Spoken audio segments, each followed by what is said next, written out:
Bonsoir, je voulais vous raconter aujourd'hui une aventure qui m'est arrivée et qui me donne envie de vous parler de tout ce qui est sort, malédiction, mauvais œil et est-ce que oui ou non en fait ça existe et comment est-ce qu'on peut faire pour s'en sortir.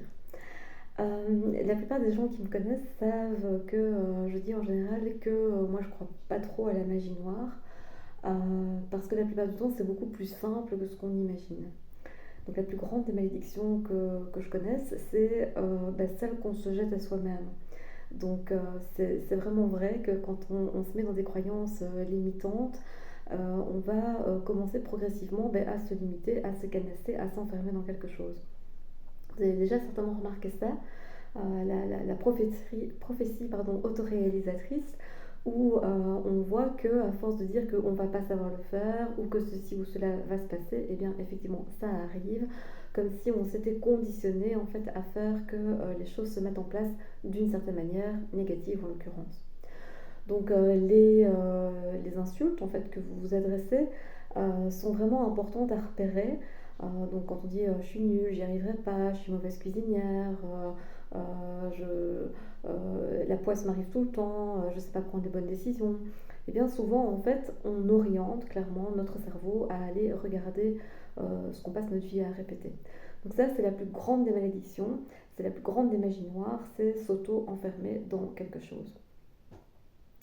Alors il existe une deuxième sorte de malédiction, c'est la malédiction familiale. Celle-là, vous la connaissez bien aussi, c'est les petites phrases que vous avez tout le temps en tête, hein, que votre mère, votre père, votre tante, votre grand-mère vous a seriné pendant toute une partie de votre vie. En général, vous savez que ces phrases sont fausses, mais malgré tout, il y a quelque chose en vous qui va continuer à obéir à ce qui a été dit, ce qui a été prophétisé, ce qui a été ancré.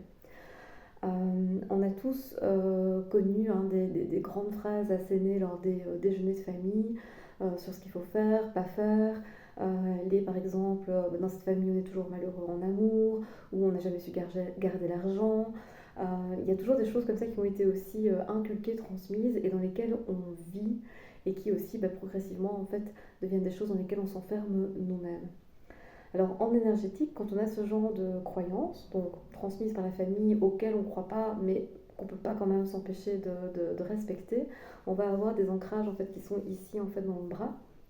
Et donc ça souvent c'est intéressant parce que si vous avez des tensions musculaires en fait à cet endroit-là, on va vraiment l'interpréter comme quelque chose dans lequel vous êtes enfermé, dont vous voudriez sortir avec conscience, mais qui reste pour le moment plus fort que vous. Donc ça c'est aussi quelque chose qui est très fort et qui est, voilà, je dirais c'est de la magie de cuisine, hein. C'est pas extraordinaire, il ne faut pas avoir une tante sorcière pour faire ça, mais donc ça se passe et c'est vraiment très puissant. On a toujours au niveau de la famille, évidemment tout ce qui est transgénérationnel. Alors là c'est un peu plus subtil entre guillemets, au sens où ce sont vraiment des expériences qui ont été vécues par nos proches, euh, ou pas proches d'ailleurs, et qui ont été réellement traumatiques. Traumatiques au point que c'est devenu une forme d'apprentissage en fait de nos mémoires. Donc un peu comme les animaux vont apprendre en fait à connaître leur territoire et vont transmettre à leurs descendants plein d'informations en fait sur ce territoire, nous allons avoir en fait le même genre de choses qui va se produire et on va commencer à craindre certaines choses, certaines personnes, certaines situations. Euh, dans nos villes, ici en Europe, on est encore fort marqué par la Seconde Guerre mondiale. Il y a encore beaucoup en fait, d'expériences donc, traumatiques de nos familles qui datent de cette époque-là, qui nous ont été transmises, souvent malgré les personnes, dont on n'a pas du tout conscience en fait qu'elles sont ancrées en nous et qui vont surgir de manière tout à fait étonnante. Ça peut être le cas par exemple, hein, si on entend parler allemand, d'avoir des comportements qui nous échappent complètement. Et tu sais, d'un coup j'ai vraiment eu peur, je me serais jetée au sol si j'avais pu parce que ça m'a terrorisée. C'est vrai aussi avec l'orage, parce que souvent l'orage est associé en fait au bruit des bombardements et donc on va avoir en fait ce même genre de comportement tout à fait incompréhensible en fait. Donc rationnellement, on sait que c'est l'orage, on sait qu'on ne va pas avoir peur, mais on va par exemple avoir tendance à se cacher sous la table, à enserrer sa tête sous les bras en se disant c'est super grave. Donc ça fait vraiment partie de ce qu'on appelle le karma familial. On est vraiment là purement dans le transgénérationnel. On est vraiment en fait dans tout ce qui est travaillable, dans notamment les constellations familiales, mais pas que. De nouveau, un soin énergétique peut très bien vous aider en fait à avancer par rapport à ce genre de problématique. Et là, en psychocorporel, on va avoir tendance plutôt à trouver des points sur les épaules. Donc on est plutôt dans les fardeaux. C'est pas une croyance, c'est une expérience. Elle nous a été transmise et elle pèse sur nous, elle nous enferme dans quelque chose. Alors, une strate plus loin, on est dans les malédictions sociétales. Je prends un exemple qui est assez frappant. En fait, c'est celui du sacrifice. Euh, on est dans une société judéo-chrétienne, donc qui est encore fort marquée par cette idée que Jésus se sacrifie pour l'ensemble de l'humanité. Et l'air de rien, qu'on soit croyant, pas croyant, que cette culture soit familiale ou pas, eh bien on est dans une société en fait qui vénère en fait ce sacrifice, qui l'honore, qui continue à y penser et qui au minimum va en parler, quitte à s'y opposer, mais va continuer en fait à définir les choses par rapport à cet événement ou en tout cas par rapport à la lecture qui a été faite de l'événement. Ça, c'est vraiment du traumatisme au niveau sociétal. Donc ça veut dire qu'il y a quelque chose qui s'est passé dans la société. Alors ça peut être un récit, ça peut être un réel événement, mais qui est vraiment extrêmement stigmatisant, extrêmement clivant. On est en fait d'accord avec l'idée de cet événement, donc je dois moi aussi me sacrifier comme on me l'a montré, comme on me l'a appris, ou on va se définir complètement à l'inverse. Il n'est pas question que je sacrifie quoi que ce soit. Mais dans tous les cas, du coup, le point en fait par rapport auquel on va prendre position, c'est soit d'accord avec cette version, soit pas du tout d'accord. Mais donc, ça parle toujours au départ de la réflexion d'un événement traumatique. Et c'est absolument pas sain en fait d'être soit en accord, soit en désaccord, mais de penser au départ de ce point-là.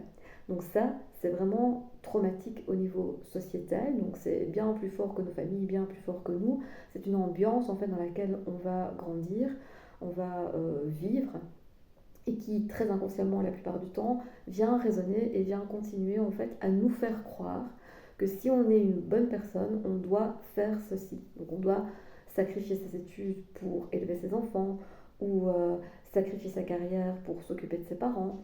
On doit sacrifier sa beauté parfois pour apparaître comme bien rangé. On doit sacrifier ses ambitions parce qu'on va quand même pas non plus gagner de l'argent.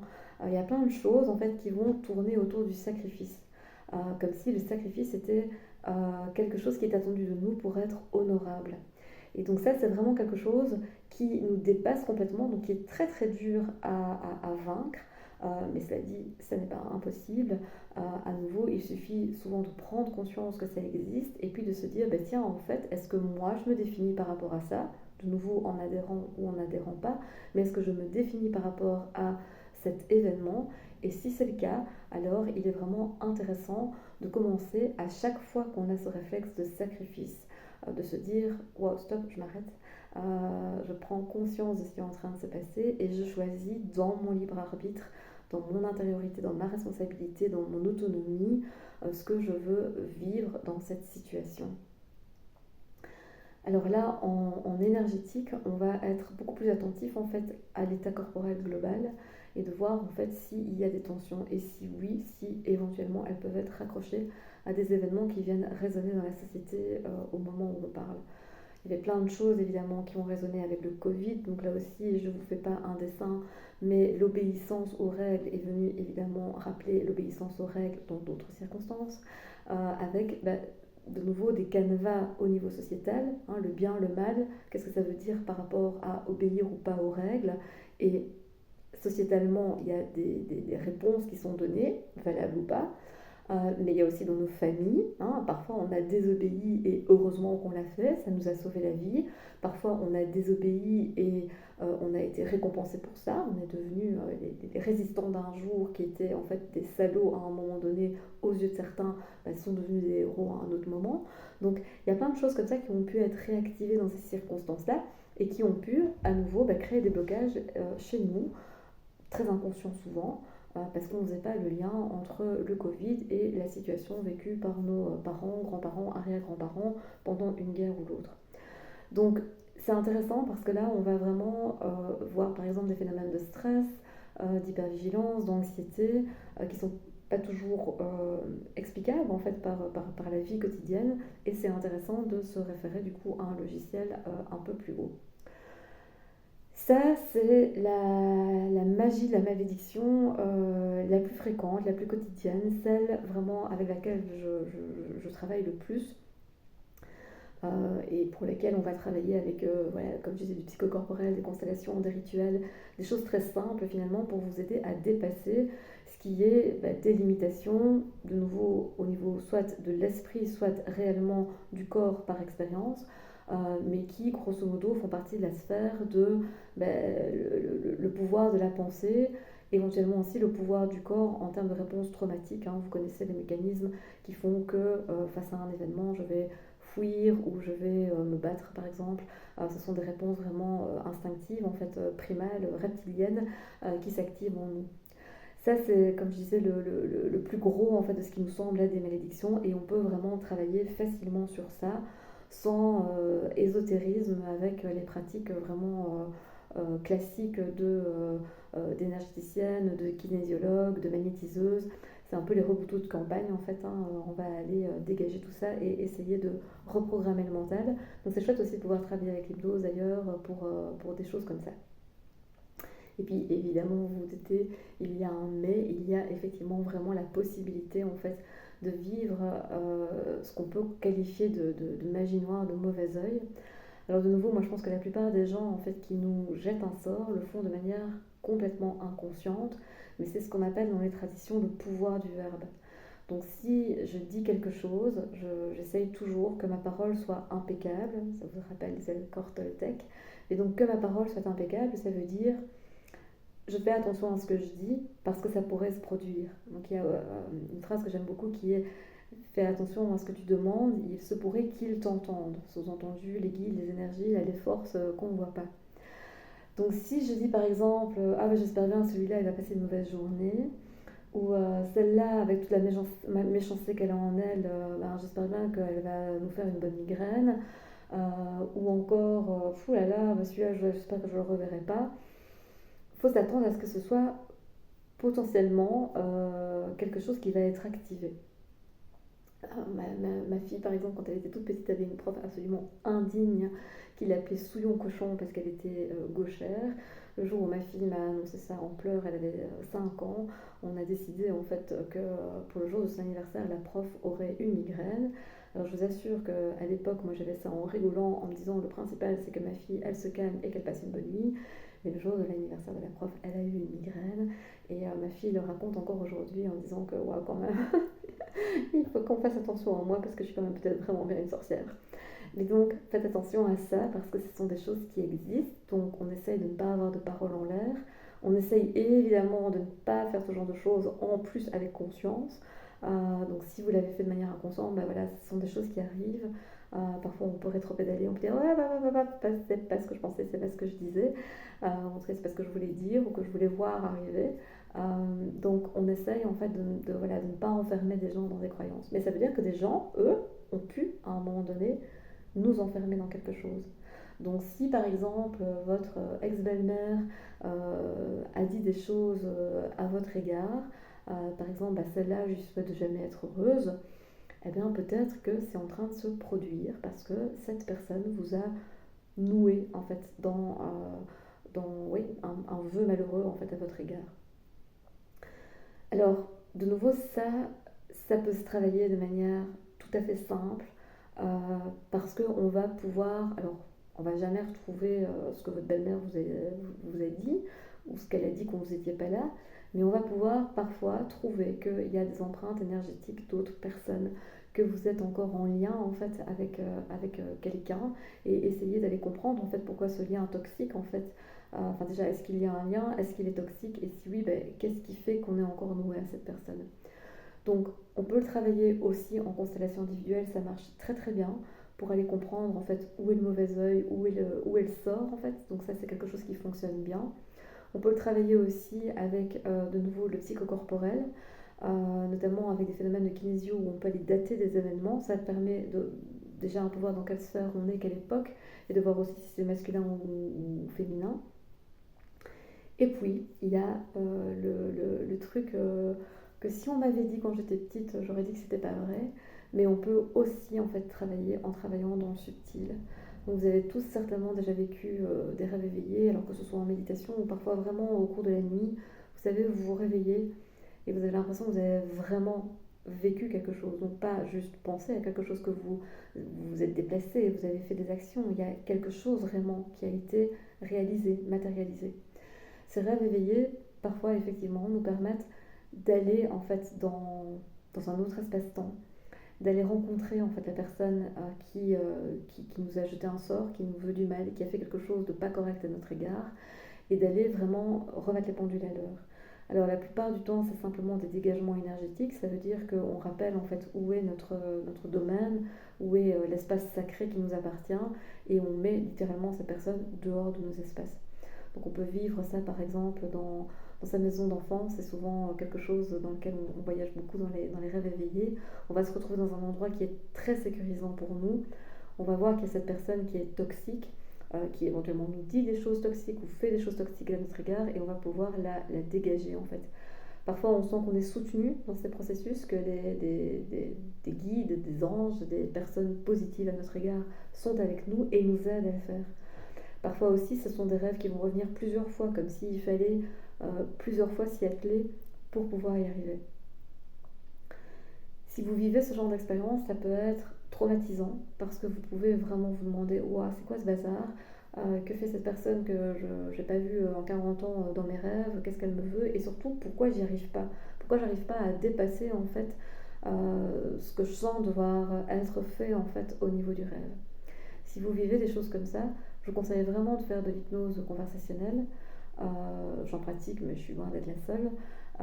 Parce que ça permet de faire ce qu'on appelle aussi des guérisons, en fait. Alors, souvent, moi, je parle de guérison de souvenirs, mais ici, c'est vraiment de la guérison de situations qui existent dans d'autres espaces-temps. Mais peu importe, la technique est la même. C'est vraiment vous outiller, vous aider à aller vous raccrocher en fait à l'espace-temps dans lequel vous êtes, dans votre rêve, et vous aider à trouver la force pour pouvoir rétablir l'équilibre qui est juste pour vous.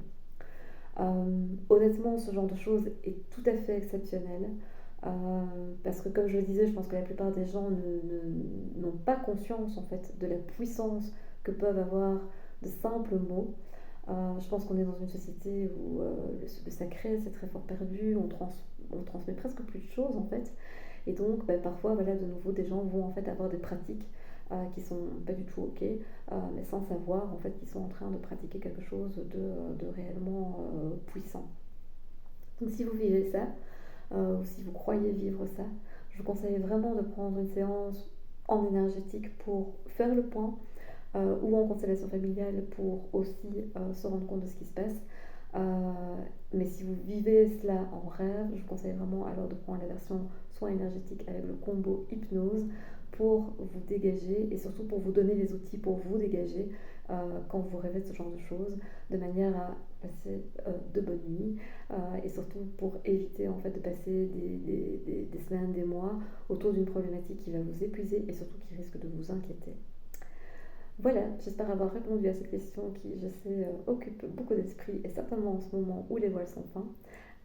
N'hésitez pas si vous avez des questions ou des commentaires, vous les laissez en bas ou vous m'envoyez un WhatsApp ou un email et je réponds avec plaisir. À bientôt!